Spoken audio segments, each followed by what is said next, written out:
गहन जंगल के बीचों बीच एक छोटा सा गांव था, जहां अघोर विद्या का गहरा प्रभाव था। वहां के बुजुर्ग एक रहस्यमयी यक्षिणी की साधना की कहानियां सुनाते थे। ये यक्षिणी काली के श्मशान में निवास करती थी और केवल वही साधक उसे प्रसन्न कर सकते थे जो अत्यधिक धैर्य और बल के साथ साधना करते थे। इस यक्षिणी की साधना को लेकर गांव के लोग बहुत भयभीत रहते थे, क्योंकि कहा जाता था कि इसमें साधक की आत्मा हमेशा के लिए खो सकती है। गांव के बाहर रहने वाला राघव एक युवा साधक था जो साधना की उच्चतम स्थिति प्राप्त करने के लिए इस मार्ग पर चलने का दृढ़ निश्चय कर चुका था। राघव ने अपने गुरु से इस साधना के बारे में सुना था और उसकी जिज्ञासा दिन ब दिन बढ़ती जा रही थी। उसके मन में इस साधना को सिद्ध करने की चाह इतनी प्रबल हो गई थी कि उसने ठान लिया कि वह इस रहस्यमयी यक्षिणी की साधना करेगा, चाहे इसके लिए उसे अपनी जान की भी बाजी क्यों न लगानी पड़े। राघव को पता था कि यह साधना कितनी कठिन और खतरनाक हो सकती है, इसलिए उसने अपने गुरु से मार्गदर्शन लेने का निर्णय लिया। गुरुजी एक बहुत अनुभवी तांत्रिक थे और उन्होंने कई कठिन साधनाएं की थी, लेकिन इस साधना के बारे में वे भी थोड़े चिंतित थे। राघव जब गुरुजी के पास पहुंचा तो गुरुजी ने उसे चेतावनी दी, राघव, यह साधना साधारण नहीं है। इसमें अदृश्य शक्तियों से सामना होता है और एक बार यदि तुमने इसे शुरू कर दिया तो पीछे हटने का कोई रास्ता नहीं रहेगा। राघव ने अपने गुरु से विनम्रतापूर्वक कहा, गुरुजी, मैं इस साधना के सभी खतरों से परिचित हूं, परंतु मेरी आत्मा इस यक्षिणी साधना की ओर खिंच रही है। मुझे विश्वास है कि मैं इसे पूर्ण कर सकता हूं। गुरुजी ने गहरी सांस ली और कुछ समय सोचने के बाद बोले, ठीक है, लेकिन ध्यान रखना, यह साधना केवल श्मशान में हो सकती है और उसमें कुछ खास नियम हैं जिनका पालन करना आवश्यक है।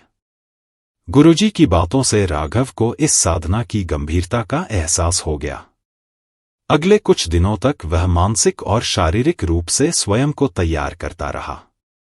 गुरुजी ने उसे बताया था कि श्मशान में साधना करने के लिए एक गोपनीय स्थान चाहिए, जहां कोई भी उसकी साधना में बाधा न डाल सके।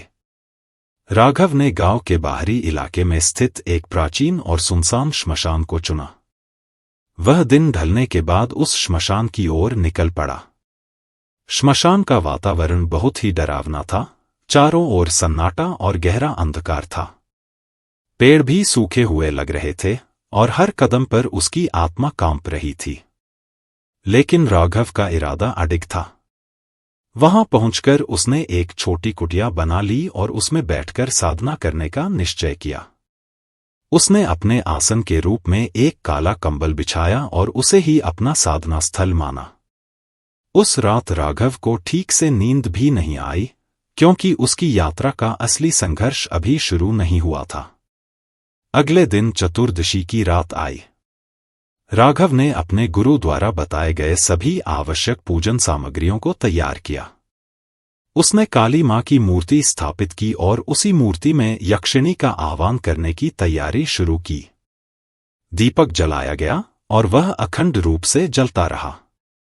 श्मशान के वातावरण में सिर्फ दीपक की लौ टिमटिमा रही थी और राघव ने मंत्र जाप शुरू कर दिया।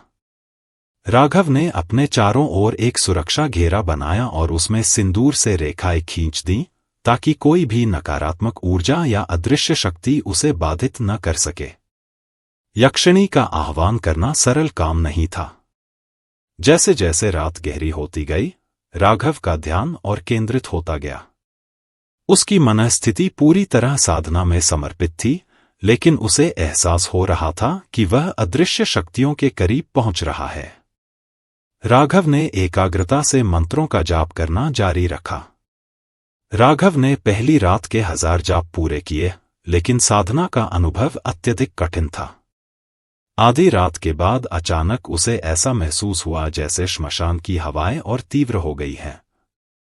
आसपास की चीजें हिलने लगीं, पेड़ों की शाखाएं जोर जोर से हिलने लगीं और श्मशान के वातावरण में अजीब सी गूंज होने लगी। कुछ देर के लिए राघव का मन विचलित हो गया। उसे लगा कि शायद वह यह साधना पूरी नहीं कर पाएगा। लेकिन तभी उसे अपने गुरु के शब्द याद आए, ध्यान में एकाग्रता ही सफलता की कुंजी है। राघव ने अपनी आंखें बंद की और अपने मन को स्थिर करने का प्रयास किया। उसने फिर से मंत्रों का जाप करना शुरू किया और कुछ समय बाद श्मशान का वातावरण फिर से शांत हो गया। उसे यह एहसास हो गया कि यह सिर्फ एक मानसिक परीक्षा थी और वह इस परीक्षा में सफल हो गया था।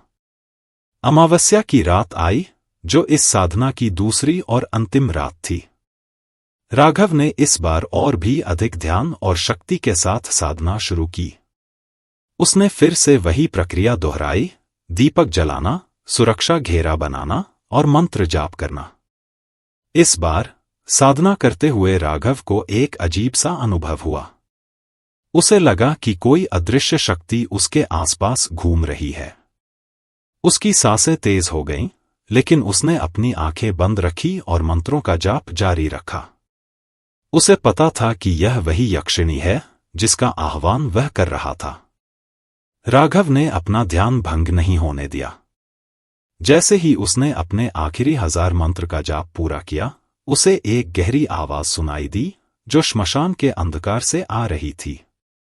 वह आवाज बहुत भारी और गंभीर थी, मानो श्मशान की आत्माएं उससे बात कर रही हों। जैसे ही राघव ने अपने मंत्र जाप का अंतिम चरण पूरा किया, श्मशान का वातावरण अचानक बदल गया। चारों ओर गहरा अंधकार छा गया और एक अदृश्य शक्ति ने श्मशान को घेर लिया। राघव को यह महसूस हुआ कि यक्षिणी अब उसके सामने प्रकट होने वाली है। उसके चारों ओर की हवाएं बहुत तीव्र हो गईं, और तभी अचानक एक तेज आवाज के साथ एक प्रकाश पुंज प्रकट हुआ। वह प्रकाश इतना तीव्र था कि राघव को अपनी आंखें बंद करनी पड़ी। जब उसने धीरे धीरे अपनी आंखें खोलीं, तो उसने देखा कि सामने एक अद्भुत रूप में यक्षिणी खड़ी है। यक्षिणी का स्वरूप भयानक था, लेकिन साथ ही उसमें एक अद्भुत शक्ति और आकर्षण भी था। वह नग्न थीं और उनके हाथों में काले वस्त्र थे जो उन्होंने राघव को दिए। राघव ने उन वस्त्रों को धारण किया और उसी क्षण उसे लगा कि वह अदृश्य हो गया है। जैसे ही राघव ने यक्षिणी द्वारा दिए गए वस्त्र धारण किए, उसे एक अनोखी शक्ति का अनुभव हुआ। वह अब अदृश्य हो चुका था। उसने अपने चारों ओर देखा, लेकिन उसे अपना शरीर दिखाई नहीं दिया। यह यक्षिणी की कृपा थी जिसने उसे अदृश्यता की शक्ति प्रदान की थी। यक्षिणी ने उसे कहा, तुमने इस कठिन साधना को पूरा किया है और इसलिए मैं तुम्हें यह वरदान देती हूं कि तुम अदृश्य हो सकते हो। यह शक्ति तुम्हारे पास तब तक रहेगी जब तक तुम अपने मन और आत्मा को शुद्ध रखोगे। राघव को इस शक्ति के साथ एक बड़ी जिम्मेदारी भी मिली थी। उसने यक्षिणी से वादा किया कि वह इस शक्ति का सदुपयोग करेगा और कभी किसी के साथ अन्याय नहीं करेगा। यक्षिणी ने राघव के कान में कुछ और गहरे रहस्य बताए। उसने राघव को बताया कि इस साधना के बाद उसकी दुनिया में अब कुछ भी पहले जैसा नहीं रहेगा। इस साधना ने उसे एक नई दुनिया का प्रवेश द्वार दिखाया था, जहां वह सामान्य इंसानों से अलग होगा। यक्षिणी ने उसे यह भी बताया कि इस साधना के बाद उसे हर साल इस प्रक्रिया को दोहराना होगा ताकि वह अपनी शक्ति को जागृत रख सके। साथ ही उसे यह भी हिदायत दी कि वह इस साधना के बारे में किसी को न बताए, क्योंकि यह साधना केवल विशेष साधकों के लिए थी। राघव ने यक्षिणी से वादा किया कि वह इस साधना के नियमों का पालन करेगा और अपनी शक्तियों का उपयोग केवल अच्छे कार्यों के लिए करेगा। जब साधना समाप्त हो गई, तो राघव ने यक्षिणी के प्रति आभार व्यक्त किया और श्मशान से वापस अपने गांव की ओर लौट चला। उसका मन अब शांत था और उसकी आत्मा में एक नई शक्ति का संचार हो चुका था। गांव पहुंचने के बाद उसने किसी को भी अपने अनुभव के बारे में नहीं बताया। वह जानता था कि यह साधना उसकी आत्मा और जीवन का हिस्सा बन चुकी थी और इसे साझा करना अनुचित होगा। समय के साथ राघव ने अपनी साधना जारी रखी और हर वर्ष यक्षिणी की साधना को दोहराने लगा ताकि उसकी शक्तियां जागृत रहें। यदि आपको यह वीडियो पसंद आया हो तो कृपया लाइक करें, कमेंट करें और अपने परिवार के साथ साझा करें। हमारे YouTube चैनल को सब्सक्राइब करें ताकि आप इसी तरह के और वीडियो देख सकें। धन्यवाद। यदि आपको यह वीडियो पसंद आया हो तो कृपया लाइक करें, कमेंट करें और अपने परिवार के साथ साझा करें। हमारे YouTube चैनल को सब्सक्राइब करें ताकि आप इसी तरह के और वीडियो देख सकें। धन्यवाद।